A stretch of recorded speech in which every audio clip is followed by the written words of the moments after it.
Attention mesdames et messieurs, c'est important. On va commencer. C'est toujours la même histoire depuis la nuit des temps.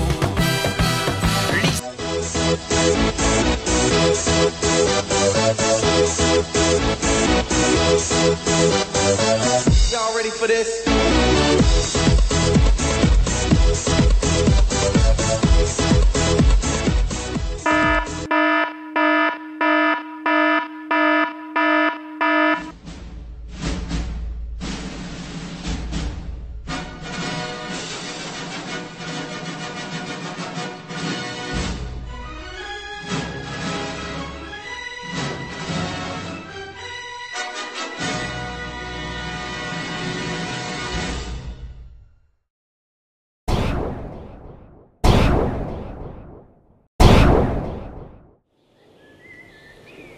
Papy, raconte-nous une histoire.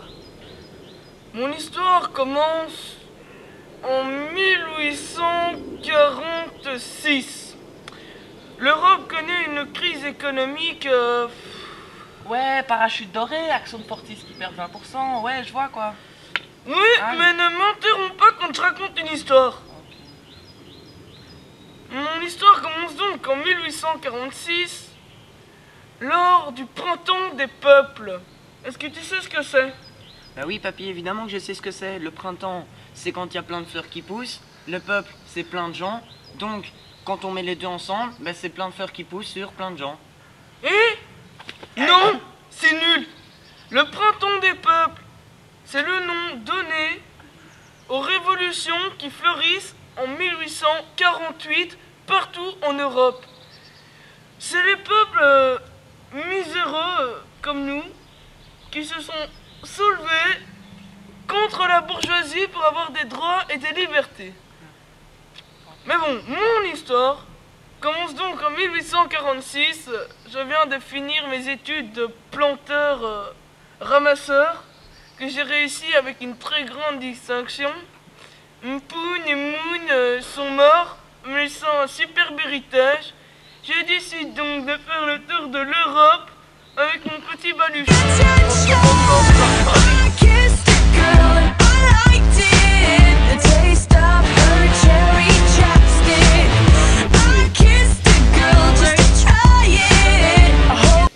Ciao, bon voyage, hein? Ciao, alors déjà. Ouais, ciao. Ciao.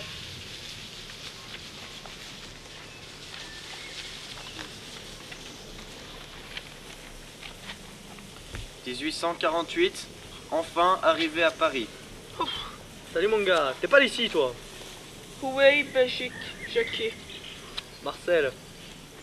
Alors mon gars, y'a quoi de beau à voir dans ton pays? Des vaches, des chiens et de la bière. Oh putain, j'aimerais pas trop vivre là-bas. Ici on a le Ricard, pastis, toutes les 2 heures. Son bras à godet. Quand tu veux. C'est un sacré bordel là ici. Ah, je te le fais pas dire. Il y a quelques mois là, on a eu une révolution. Le peuple, c'est la misère, tout le monde vit dans la merde là. Et ils en ont eu ras-le-bol. Et donc ils se sont révoltés. Ras-le-bol du roi, ras-le-bol de son premier ministre. Comment il s'appelle là? Guizot. Et donc tout cela, Biden. Get out. Je comprends. Et donc maintenant on a un gouvernement provisoire. Alors le gouvernement, il nous a fait des putains de réformes, je te dis pas.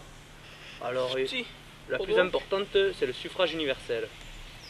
Ah ouais, on a le droit de vote maintenant. On doit plus payer, je sais pas quoi là. Mon Dieu. Alors il y a la totale. On a plein de trucs, l'esclavage qui est aboli. Enfin, il y en avait déjà plus beaucoup ici, hein. C'est bien.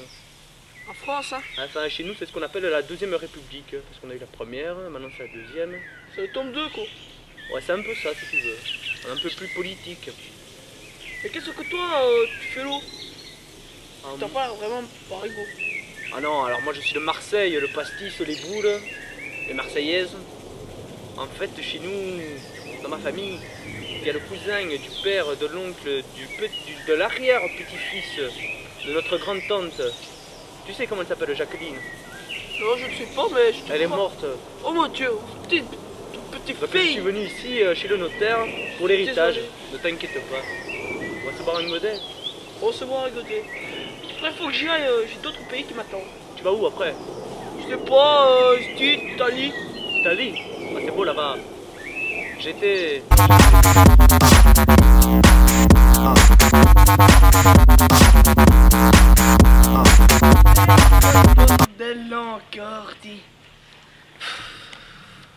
La révolution autrichienne de 1848 est provoquée par les événements français de la révolution de février. Ces événements vont provoquer l'émergence d'un mouvement révolutionnaire viennois.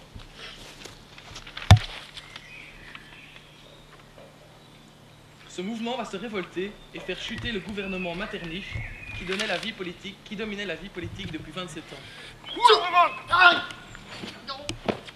Le prince Metternich est forcé de s'enfuir. Je m'enfuis. Il s'enfuit. Et l'empereur d'Autriche, Ferdinand Ier, accorde une constitution. Plus tard, les droits féodaux sont abolis par l'Assemblée constituante, élue au suffrage universel, ce qui entraîne une décomposition de l'Empire. Ainsi, les Tchèques réclament et obtiennent leur indépendance, et les Hongrois instaurent un ministère parlementaire, ce qui les met hors de l'Empire.